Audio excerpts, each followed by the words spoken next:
Every year, millions of students across India face the high-stakes pressure of the IIT JEE or NEET.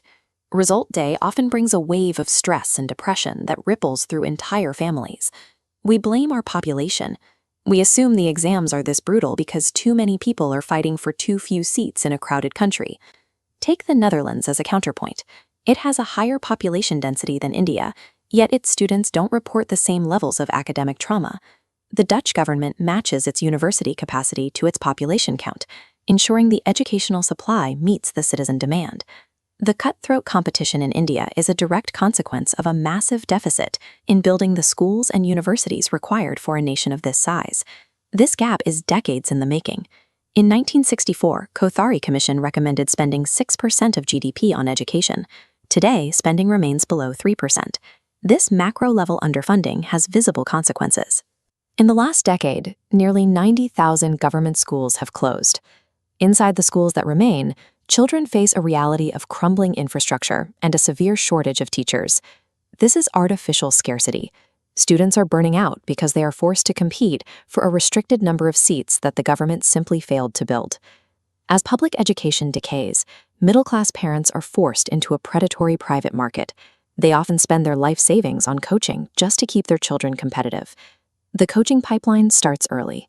By age 16, many are living in hostels, paying fees upwards of 3 to 4 lakh rupees and maintaining 70-hour study weeks in pursuit of a single rank. This pipeline prioritizes obedience. The curriculum focuses on rote memorization rather than curiosity, often skipping exposure to music, art, or social sciences.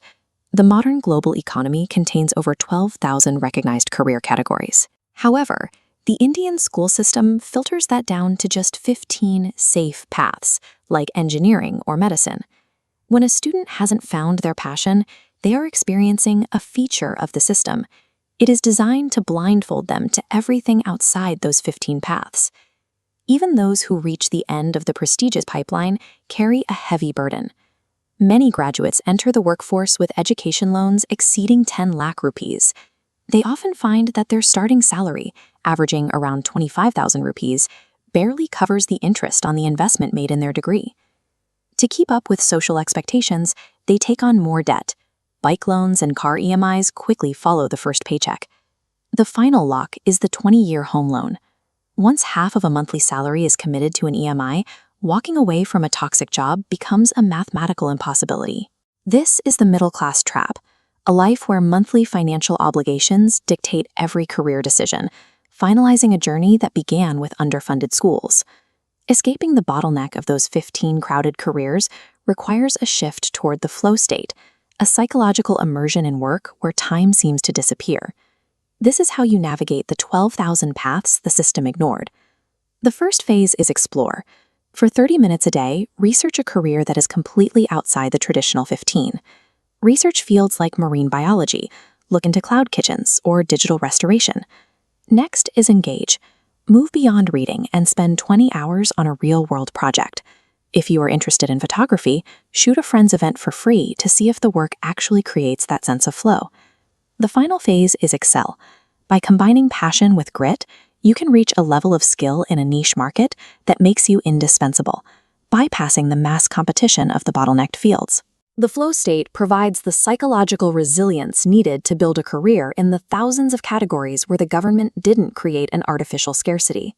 India currently has a unique demographic window, with 65% of the population under age 35. This is our greatest potential strength. If those millions of minds remain trapped in the EMI cycle, chasing a handful of safe jobs, our national capacity to innovate will diminish. Choosing a path based on genuine aptitude contributes to a more diverse and resilient national economy. It is a shift away from a broken model toward a future built on actual talent. You can move past the artificial scarcity and the middle-class trap. Identify the reality of the system, share it with others, and begin building a path that exists outside the cage.